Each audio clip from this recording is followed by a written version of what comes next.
அனைவருக்கும் வணக்கம். சமூகத்தின் குரல் நியூஸ் சார்பாக சந்திப்பது மிகவும் மகிழ்ச்சி அடைகிறேன். இன்னைக்கு நம்ம பார்க்க போகிறது என்றால், மணல் கொள்ளை தாவைக்கு அரசில் நடக்குமா? கனிம வளங்கள் திமுக அரசில் நடந்த மாதிரி இங்கே தாவைக்கு அரசிலும் நடக்குமா? இன்னொன்று, சட்ட ஒழுங்கு தாவைக்கு அரசில் எப்படி சீர்குலைந்து கிடக்கிறது? பெண்களுக்கு பாதுகாப்பு இல்லை. தனது கட்சி நிர்வாகிகளே பல சம்பவங்களில் இருக்கிறார்கள்.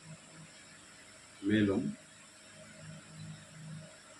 திமுக தோல்விக்கான காரணங்கள் என்ன? காங்கிரஸில் இன்றொரு இருக்கும் தலைவர் விளக்கப்படுகிறாரா? இதையெல்லாம் நாம் சமூகத்தின் குரலில் விரிவாக பார்க்க இருக்கிறோம். அரசில் மணல் கொள்ளை, மணல் டெண்டரை எடுப்பவர்கள் இருந்தால் கரிகாலன், ரத்தனம், வெங்கடேஷ், ராமச்சந்தர், இந்த 3 பேர் தான் திமுக அரசில் கனிம வளங்களை எடுப்பதில் மிகவும் ஒரு சிறந்த ஒப்பந்தக்காரர்கள் என்றும் சொல்லப்படுகிறது. தாவேக அரசு இதை தமிழகத்தில் ஆட்சியை கைப்பற்றிய பிறகு இந்த கனிம வளங்கள் குவாரிகள் இதையெல்லாம் நாங்கள் நேர்மையானவர்கள், உண்மையானவர்கள் என்று சொல்லி பல குவாரிகளை சீல் வைத்தார்கள். அதற்கு தமிழக மக்கள் மட்டத்தில் இருந்து வரவேற்புகள் வந்தன. ஆனால் அந்த வரவேற்பு கடைசி 5 ஆண்டு வரை இருக்குமா என்றால் அது ஒரு கேள்விக்குறியாகவும் 1000 சட்ட சிக்கல்களாகவும் இங்கே காணப்படுகிறது. இப்பொழுது தாவேக அரசில் இந்த மணல் சம்பந்தமாக பேசப்படுவர் யார் என்றால், ராஜப்பா என்பவர் இந்த மணல் சம்பந்தமான எல்லா விஷயங்களையும் பேசிக்கொண்டிருக்கிறார். இந்த மணல் அப்படி அள்ளுவது என்பது சாதாரண மணல்கள் அல்ல. மணல் 4 வகைப்படுகிறது. அதை 1 ஆத்து மணல். இந்த ஆத்து மணல் அள்ளவில்லை என்றால் மழைக்காலங்களில் ஆறுகள் தூண்டு போய் இருக்கிற ஆறுகள் தண்ணி பெருகி வரும்போது அங்கே நிற்காது, ஓடிவிடும். அருகில் வீடுகள் இருந்தால் வீட்டுக்குள் பாய்ந்துவிடும். இதனால் ஆற்றில் உள்ள மண்களை தோண்டி எடுப்பதில் தாவேக அரசில் யார் அதை எடுத்திருக்கிறார் என்று பார்த்தால், திருவண்ணாமலை சேர்ந்த இளையராஜா என்பவர் ஆற்று மணல் எடுப்பதற்காக தனது ஒப்பந்தத்தை கொடுத்திருப்பதாக தெரிய வருகிறது. மேலும் சவுடு மணல். இந்த சவுடு மணல் என்றால் இந்த விவசாய நிலங்களில் இருக்கிற மண்கள் இதெல்லாம் எடுத்து இந்த பெரிய பெரிய பள்ளங்களை நிரப்புறது, இந்த சாலை ஓரம் புதிதாக போடப்படுற சாலை ஓரங்கள் மூலம் சைடு அடைப்பது, இதுக்கு தான் இந்த சவுடு மணல்கள் காணப்பட்டு தேவைப்படுகிறது. இந்த சவுடு மணலை எடுப்பதற்கும் ஒப்பந்தம் விடப்பட்டிருக்கிறது. இன்னொன்று குவாரி மணல். அதாவது என்னென்றால், கற்களை உடைத்து அதை மணலாக மாற்றி எம்சண்ட் என்று சொல்லப்படுகிற அந்த மணலும் ஒப்பந்தம் விடப்படுகிறது. இன்னொன்று ஏர் மின்னஸ் மண். அப்படின்னா இந்த ஏர் மின்னஸ் மண் அப்படின்னா ஜெயலலிதா ஆட்சி காலத்தில் யார் எடுத்துக்கிட்டு இருந்தாங்கன்னா விவி அவங்க எடுத்துக்கிட்டு இருந்தாங்க. அவங்க என்ன செஞ்சாங்க அப்படின்னா, இந்த அணு ஆயுதம் செய்வதற்கு இந்த மண் மிகவும் பயன்படுகிறது.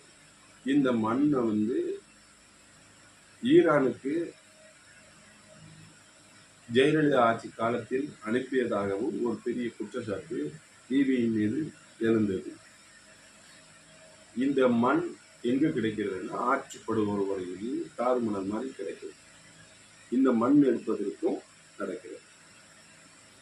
இந்த மண் அப்படிங்கிறது சாதாரணமாக ஒன்றல்ல. இது இந்த கனிம வளம் டாஸ்மார்க்கை விட அதிக வருமானங்கள் கூடிய ஒரு இடம்தான் இந்த கனிம வளங்களான மண் அப்படிங்கிறது சொல்லப்படுகிறது. டாஸ்மார்க்கு கூட ஒவ்வொரு கடைகள் உண்டு. ஆனால் இங்கே அப்படி கிடையாது. எங்கனாலும் எங்கேயும் எடுத்துக்கொள்ளலாம். அவ்வளவு பெரிய ஒரு பெரிய செல்வம் என்றால் இந்த மண். நாம் சாதாரணமாக மண் என்று சொல்கிறோம். ஆனால் அது தமிழக அரசே தலைகீழ மாற்றக்கூடிய ஒரு பெரிய வருமானத்தில் உடையது ஒரு மண். இந்த மண்களை எடுப்பதற்கு யார் ரெடியாக இருக்காங்கன்னா ராஜப்பா என்பவர் தாவேக அரசில் பேசிக்கிட்டு இருக்காரு. ரெடியா எத்தனை கோடி கொடுக்கணும் ரெடியா இருக்கு, எத்தனை கோடி கொடுக்கணும் ரெடியா. ஆனால் தாவேக அரசு இதை எடுத்து இந்த ஒப்பந்தத்தை கொடுத்தால் மீண்டும் திமுக அரசு நடந்த கனிம வள கொள்கை நடக்கும் என்பது மிக வெட்ட வெளிச்சமாக தெரியும். தூய சக்தி அப்படிங்கிறது மறைந்து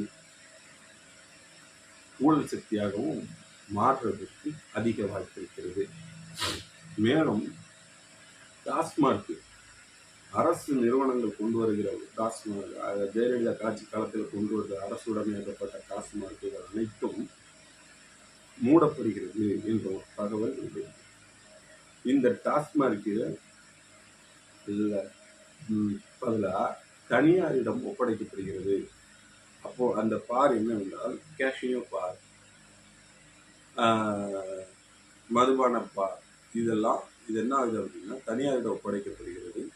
இந்த டெண்டரை ஒப்பந்தத்தை எடுப்பவர்கள் வருடத்திற்கு மாசத்திற்கு 1 கோடி ரூபாய் தமிழக அரசிடம் கொடுக்க வேண்டும் என்ற ஒரு உத்தரவு கொண்டு வருவதாக தகவல் வெளியாகிருக்கிறது.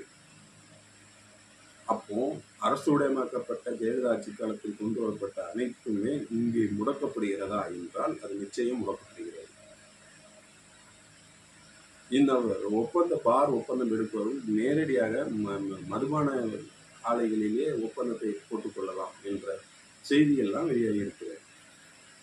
அப்போ என்றால் 1 கோடி ரூபாய் அப்படின்னா அரசு இடம் இருந்தால் அவர்கள் காசு எடுப்பார்கள். பொதுமக்கள் குடிக்க வருபவர்களிடம் இருந்து அந்த ரூபாய் வசூலிக்கப்படும், அது அரசுக்கு ஒப்படைக்கப்படும் என்றெல்லாம் சொல்லப்படுகிறது. அரசு நிர்ணயித்த அந்த மதுபான விலையை மீறி மதுபான விலைகள் கூடும் என்பது தெரிய வருகிறது. மேலும் தாவேக அரசில சட்ட ஒழுங்கு எப்படி இருக்கு அப்படின்னு பார்த்தோம்னா 100க்கு 20% கூட கிடையாது. ஏன் அப்படின்னு சொல்ல அப்படின்னா இது சமீபத்தில் சிங்கப்பெண் அப்படின்னு ஒரு பாதுகாப்பு ஒரு அமைப்பை உருவாக்கினாங்க. அதில் அது உருவாக்குறது தமிழக மக்களிடம் மிகப்பெரிய ஒரு வரவேற்பு பெற்றது. அந்த இதில் விஜயெல்லாம் கார்லெல்லாம் கூட்டு போய் ரன் பண்ணாங்க. அதெல்லாம் ஒரு வரவேற்புக்குள்ள ஒரு காரியங்களாக இருந்தாலும் அங்கே என்ன செய்யறது அப்படின்னா தாவேக பிரமுகர் ஒருவர், அவர் யார் என்று சொல்ல போனால் மணிமங்கலத்தில் தாவேக பிரமுகருடைய மகன், பேர் சொல்ல விரும்பல, அவர் படித்துக் கொண்டிருக்கிறார். அவர் என்ன செஞ்சிருக்காருன்னா தனது காலேஜில் படிக்கிற பெண்கள் கிட்டத்தட்ட ஒரு 3 பெண்கள் அப்படின்னு தகவல் வெளியாகிருக்கிறது. இந்த பெண்களுடன் உல்லாசமாக இருந்து அவர்களிடம் அவர் உல்லாசமாக இருந்தபோது அவர்களை வீடியோ எடுத்து சக நண்பர்களுக்கு அந்த காலேஜுக்குள்ள பரவிவிட்டு அந்த பெண்களை தன் வழிக்கு இழுத்து கொண்டு வருவது, இவர் அனுபவிப்பது மட்டும் காணாது என்று தன்னுடைய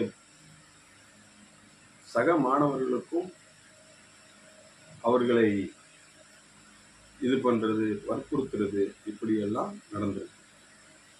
இது ஒரு காலகட்டத்தில் பாதிக்கப்பட்ட பெண் குடும்பத்தாருக்கு தெரிய போய் என்ன ஆகிறது என்றால் அந்த மாணவனை பிடித்து, அந்த பிரமுகருடைய மகனை பிடித்து அடிக்கிறார்.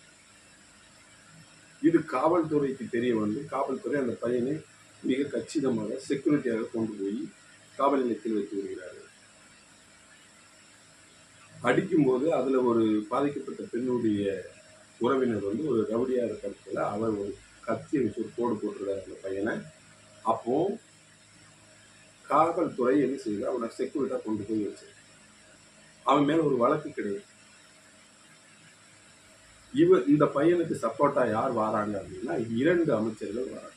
திருவள்ளுவத்துத்தூர் தென்னரசு,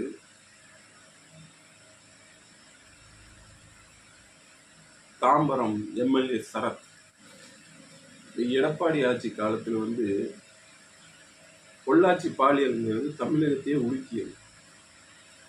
ரொம்ப அவருடைய ஆட்சி போனதற்கு ஒரு முக்கியமான காரணம்ங்கிறது பொள்ளாச்சி பாலியல் தான். அதே ஒரு பொள்ளாச்சி பாலியல் தாவைக்க அரசியல 2 இடத்துல நடந்தது. அதை நம்ம ஒன்றொன்றாக நம்ம பார்க்க வேண்டியது. அப்போ இந்த மாணவனை காப்பாற்றுவதற்கு 2 அமைச்சர்கள் ஒரு எம்எல்ஏ ஒரு அமைச்சர் ஒரு எம்எல்ஏ வர தன்னுடைய நிர்வாகியினுடைய பையனை காப்பாற்றுவதற்கு அமைச்சர் சப்போர்ட் பண்றாரு. இந்த 3 பெண்களுடைய வாழ்க்கையை சீரழிக்க, ஏமாற்றி சீரழிக்க, அவர்களை பற்றி சமான வீடியோக்களை வெளியிட்ட நம் பையனை காப்பாற்றுவதற்கு ஒரு அமைச்சர் ஒரு எம்எல்ஏ வர. அவர் யார் அப்படின்னா தாம்பரம் எம்எல்ஏ சரத், ஸ்ரீவல்லிபுத்தூர் தென்னரசு என்பவர் ஒரு அமைச்சர். இவர் காவல்துறையில பேசி அந்த பிரமுகருடைய பையனை ஒரு வழக்கு இல்லாமல் காப்பாற்றி சென்றிருக்கிறார். இது எவ்வளவு பெரிய மோசமான ஒரு திமுக அரசுல என்றால் தப்பு செய்தவர்களை உடனடி கட்சியிலிருந்து தூக்குவாங்க, தற்காலிகமா கட்சியிலிருந்து தூக்கிடுவாங்க. இன்னும் வரைக்கும் தாவைக்கு அரசியல் அது நடக்கவில்லை. மௌனம் சாதனை. எவ்வளவு கேவலம். நீங்க தான் பெண்களுக்கு பாதுகாப்பு கொடுக்கிறதா? இந்த சிங்கப்பெண் எங்க போச்சு? இப்படி எல்லாம் கேட்க ஆரம்பிச்சுட்டாங்க. இனிமேதான் இருக்கு. கடைசியில என்ன ஆகுது அப்படின்னா அந்த பையன் மேல வழக்கு போடாம அந்த கத்தியை வச்சு கிழிச்சார்ல அவர் மேல ஒரு வழக்கு போட்டு அவரை உள்ள தூக்கி வச்சார். அப்போ தமிழக அரசு எப்படி நடந்து கொண்டிருக்கிறது, காவல்துறை எப்படி நடக்குது?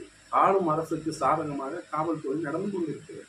ஏவல் துறையாக மாறிவிட்டதாக சொல்லுகிறார்கள். தமிழக மக்களே சொல்ல ஆரம்பிக்கிறார். இன்று ஒரு சம்பவம் இடத்துல வீரபாண்டி கிழக்கு ஒன்றியத்தில் இருக்கிறது ஒரு தாவேக பிரபு. இவரு உண்மையான பேரு வீரபாண்டி இல்ல. காவல்துறை மூலம் ஆராய்ச்சி பண்ணி பார்க்கும்போது அவர் பேர் மணிகண்டன். இந்த மணிகண்டன் என்பவர் என்ன செஞ்சிருக்கிறார் அப்படின்னா மிகவும் ஏழ்மையில இருக்கிற பெண்கள், இளம் பெண்கள், இவர்களை தன்வசப்படுத்தி ஆசை வார்த்தை கூறி அவர்களிடம் உல்லாசமாக இருந்து கொண்டு அவர்களிடம் இருந்து உல்லாசமாக இருக்கும்போது வீடியோவை எடுத்து மீண்டும் அந்த பெண்களுக்கு அந்த வீடியோவை காட்டி மிரட்டி அவர்கள் தான் அனுபவித்தது காணாத எண்ணம் என்று விபச்சாரத்திற்கு பயன்படுத்தியதாக இந்த மணிகண்டன் மீது புகார்கள் எழுந்திருக்கிறது. பொதுமக்களே புகார்கள் கொடுத்திருக்கிறார். பாதிக்கப்பட்ட பெண் புகார் கொடுத்திருக்கு. இந்த பாதிக்கப்பட்ட பெண் என்ன செஞ்சிருக்க அப்படின்னா இந்த வீடியோவை காட்டி மிரட்டும் போது மணிகண்டனிடம் நான் பேச வேண்டும் என்று கூறி அந்த மணிகண்டனிடம் இருந்து செல்போனில் இருந்து அனைத்து ஒரு 80 படங்களை தன்னுடைய செல்போனில் மாற்றி அதை சேலம் ஆணையருக்கு அனுப்பி அதை உடனடியாக நடவடிக்கை எடுக்க சொல்லி அங்கே இருந்து தகவல் கொடுக்க இந்த சேலத்தில் இருக்கிற இன்ஸ்பெக்டர் என்ன செஞ்சிருக்காரு அப்படின்னா அவரை வர சொல்லி அவருடைய செல்போனில் இருந்த புகைப்படங்களை ஃபுல்லாக அழித்து விட்டு அவரை அனுப்பியிருக்கிறார். இந்த மாணவி ஏற்கனவே ஆணையர் அலுவலகத்திற்கு டிஜிபி ஆணையர் அலுவலகத்திற்கு அனுப்பி ஒரு பென்டிரைவை கொடுத்திருக்கிறார். மேலும் இந்த பெண்ணிடமும் ஒரு காப்பி இருக்கிறது. இவ்வளவு ஒரு கேவலமான தவறுகளை இந்த காவல்துறை செய்திருக்கிறது. மேலும் இந்த மணிகண்டன் மீது குட்கா, போதைப் பொருட்கள் மற்றெல்லாம் விற்றதாக தகவல்கள் இருக்கிறது. இவர்களை ஏன் இன்னும் சிங்கப்பெண் கைது பண்ணவில்லை? பெண்களுக்கு பாதுகாப்பு என்னதானே சிங்கப்பெண் பெண் ஆரம்பிச்சீங்க. ஏன் இந்த சிங்கப்பெண்ணும் மணிகண்டனை கைது பண்ணவில்லை? ஏன் மணிகண்டனை ஏன் கட்சியிலிருந்து நீக்கவில்லை என்ற கேள்வியெல்லாம் இருந்துச்சு. அப்போ பெண்களுக்கு பாதுகாப்பு தாவைக்கு அரசின் சந்தி சிரிக்கிறது என்று சொல்லப்படுகிற ஒரு ஜிம் பயிற்சியாளர், அவருக்கு தாவைக்க நிர்வாகி வேம்பு என்பவர் என்ன செய்றாரு அப்படின்னா, அவரிடம் தன்னுடைய ஒன் சைடு லவ் வந்து சொல்றாரு. நான் என்ன நினைக்கிறேன், தாவைக்கா நிர்வாகிகளுக்குள்ள இப்படிதான் பண்ணுவீங்க. அப்போ இந்த சிங்கப்பெண் ஆரம்பிச்சது உங்களுக்கு தான் விஜய் ஆரம்பிச்சிருக்காரா அப்படி சொல்லப்படுகிறது. என்ன செய்யறாரு அப்படின்னா, இரவு போய் அந்த பெண் வீட்டை தட்டுறாரு. நல்லா நல்லா குடிச்சிட்டு ஒரு பெண் இருக்கிற வீட்டை தட்டுறாரு. இந்த பெண் நாளடைவில் என்ன செய்யுதுன்னா, பக்கத்தில் உள்ள காவல் நிலையத்திற்கு புகார போய் காவல்துறை இங்கேயும் தவறு செய்திருக்கிறார். போய் அந்த சிசிடிவி காட்சி எல்லாத்தையும் ஆராய்ச்சி பண்ணி பார்க்கும்போது இவர் செஞ்ச தவறு அதில் இருக்கு. இருந்தும் காவல்துறை அவர் மீது நடவடிக்கை எடுக்கவில்லை, விட்டுட்டாங்க. இதே ஒரு சாதாரண மனுஷன் செஞ்சிருந்தா காவல்துறை சும்மா விடுமா? கடைசியில இந்த செய்தி ஒரு பெரிய பூகம்பமா மாறவும் அவரை கட்சியிலிருந்து தூக்கி அவர் மீது வழக்கு பதிவு பண்றாங்க. எப்படி இதை முதல்ல செஞ்சிருக்கணும்ல, இது ஏன் செய்யல?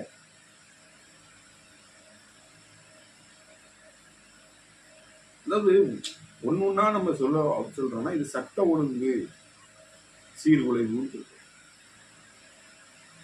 சிறுவைகுண்டத்துல இன்னும் பாதிக்கப்பட்ட பெண்ணை அவங்கள கட்சி விட்டு தூக்கிட்டாங்க. பாதிக்கப்பட்ட பெண்ணை எம்எல்ஏ வச்சிருக்காங்க.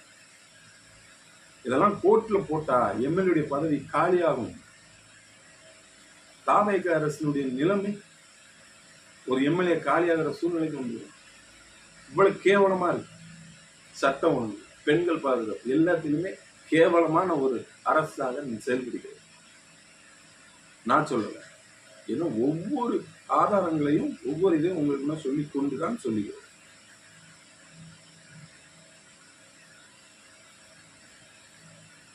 மேலும் இந்த விஜய் தமிழக முதலமைச்சர் வந்து என்ன டெல்லிக்கு வந்து போய் பிரதமரை பார்த்து, அதுக்கு பிரதமரை பார்க்கும்போது ஒரு கூப்பிட்டு, சோனியா காந்தி ராகுல் காந்தி பார்க்கும்போது ஒரு கூப்பிட்டு, இது பார்த்தெல்லாம் பார்த்துட்டு இரவு விருந்து பிரதமர் கொடுத்ததாக தகவல் இருக்கு.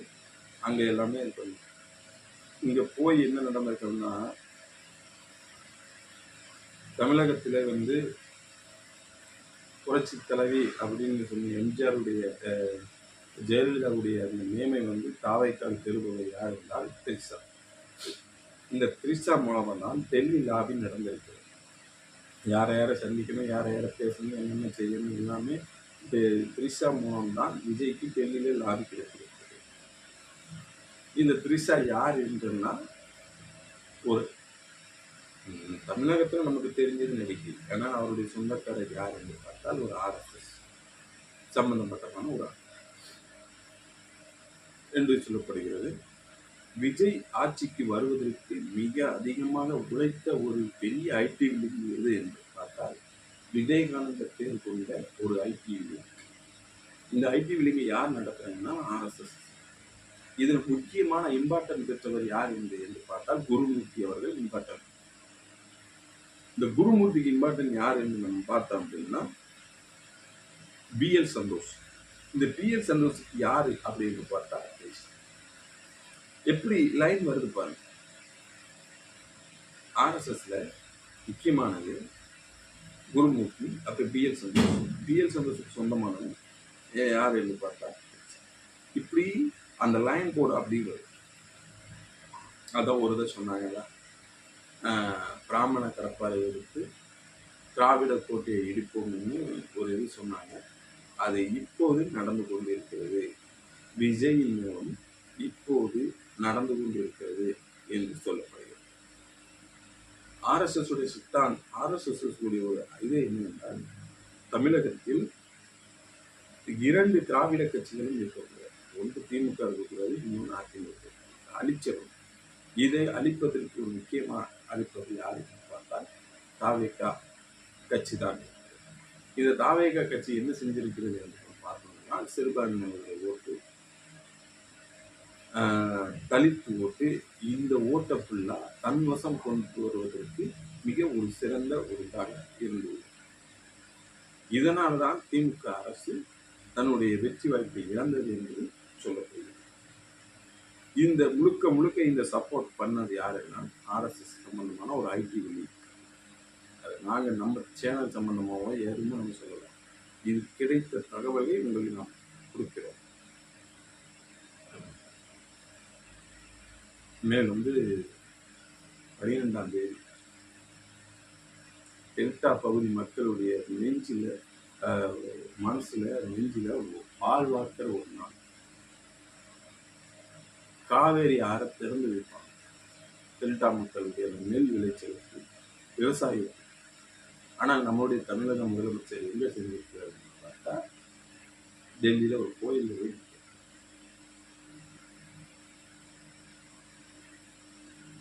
என்ன நடக்கிறது? தமிழகத்தில் ஜோசியருடைய சித்தாந்தங்களை தான் விஜய் கடைபிடிக்கிறாரா என்றால் நாம் பொறுத்திருந்து தான் நாம் பார்க்க வேண்டிய சூழ்நிலையில் தள்ளப்பட்டிருக்கிறோம். தாவைக்கு அரசு டெண்டர் விடுறது, நம்ம டாஸ்மாக் இருந்தாலும் சரி, மணலில் இருந்தாலும் சரி, மற்ற பொதுப்பணித்துறை இருந்தாலும் சரி, எந்த டெண்டராக இருந்தாலும் விஜய் அவர்கள் நேரடியாக பார்க்க முடியாத சூழ்நிலை இருக்கிறது. அப்படின்றதுனால ஒரு முக்கியமான ஆளை நியமிக்கிறாங்க. அவங்க யார் என்று பார்த்தால் விஜயுடன் நெருங்கிய தோழர், தூத்துக்குடியில் மீன்வளத்துறை அமைச்சர் ஸ்ரீநாத். இவர் மூலமாகத்தான் அனைத்து டெண்டர்களிடமும் ஆளரிடமும் பேசப்படுகிறது. அனைத்து ஒப்பந்தங்களும் போடப்படுகிறது. இவர் மூலமா லாபி ஆகிதான் விஜயிடமே பேச முடிகிற சூழ்நிலைக்கு தள்ளப்பட்டிருக்கிறது என்று சொல்லப்படுகிறது. ஆனால் இன்னொன்று என்ன நாம் சொல்ல போறோம்னா, தூத்துக்குடி மக்களுக்கு ஒரு மிகப்பெரிய அதிர்ச்சி. என்ன நம்ம சொல்ல வரோம் அப்படின்னு பார்த்தோம்னா, 13 உயிரை காவு வாங்கிய ஸ்டெர்லைட் மீண்டும் தூத்துக்குடிக்கு வருவதற்கு பேச்சுவார்த்தை நடப்பதாக தகவல் வெளியாகிறது.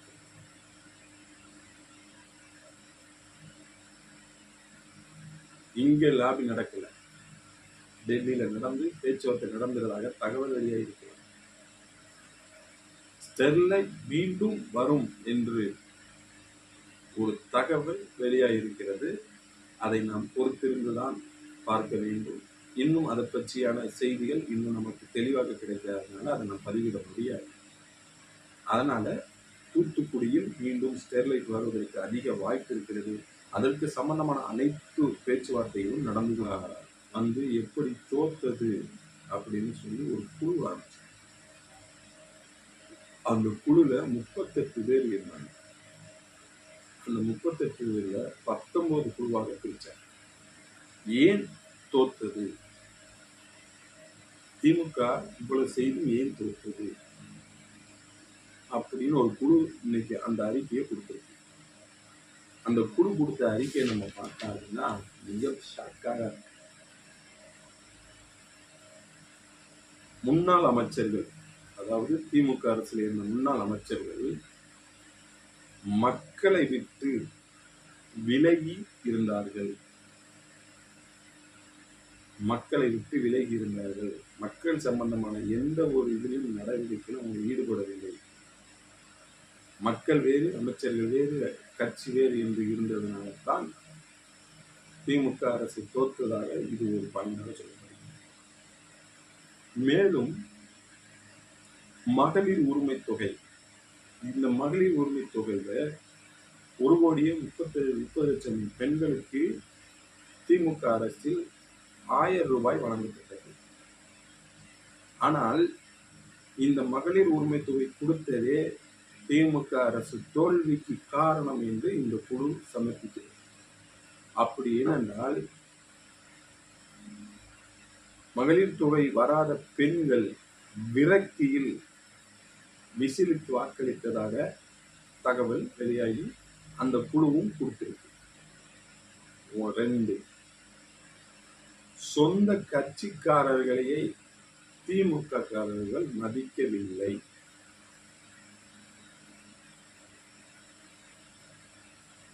டெண்டர், எந்த டெண்டர் எடுத்தாலும் அதிமுக இருக்கிறவங்களுக்கு தான் கொடுத்திருக்கிறார்கள் அமைச்சர்கள். தன்னுடைய சொந்த கட்சிக்காரர்களுக்கு எந்த ஒப்பந்த டெண்டரும் கொடுக்கப்படவில்லை என்பது கொடுக்கப்பட்ட ஒரு தகவல்.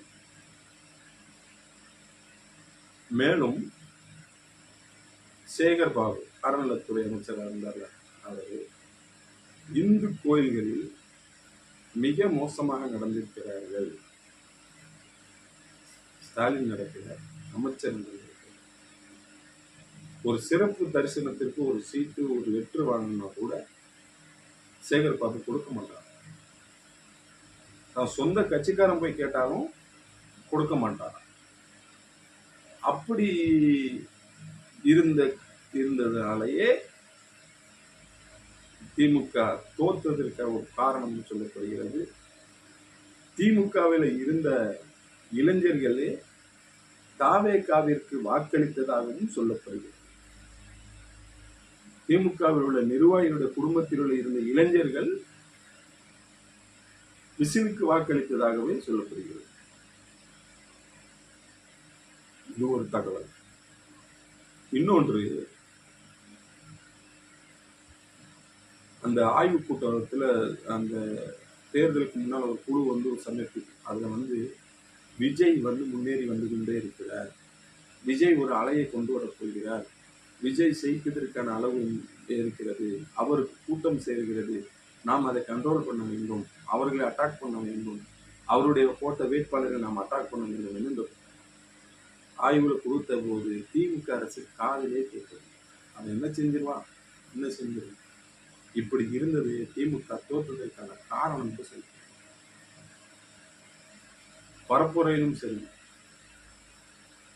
பிரச்சாரத்திலும் சரி எங்கேயுமே திமுக வேட்பாளர்களை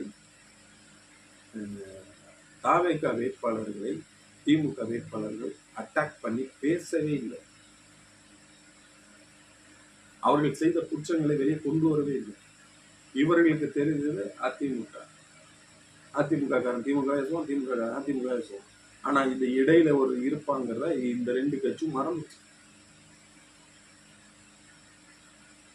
இது ஒரு காரணம், தோல்விக்கு காரணம். மேலிடம் இது கையில் எடுக்காத காரணம், இது ஒரு தோல்வி.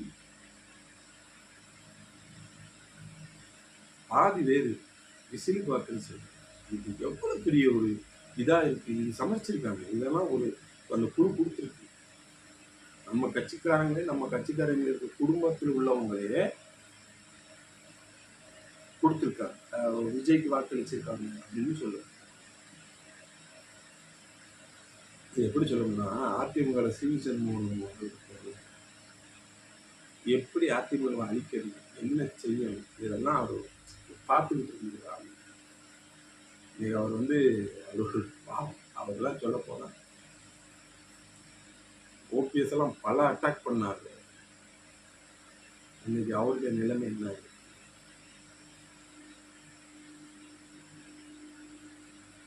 இதுதான் நடக்கிறக்கூடிய உண்மை.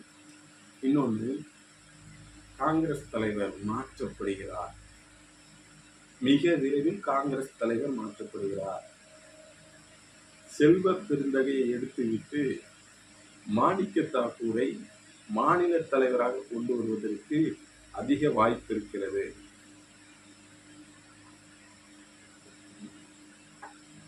விரைவில்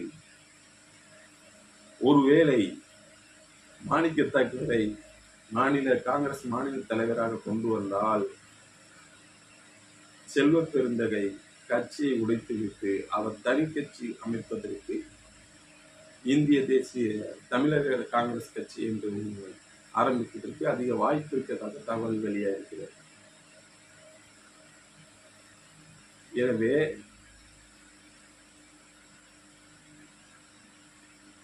தாவேக்கா அரசில் சட்ட ஒழுங்கை சரி செய்வதற்கு நடவடிக்கை எடுக்க வேண்டும்.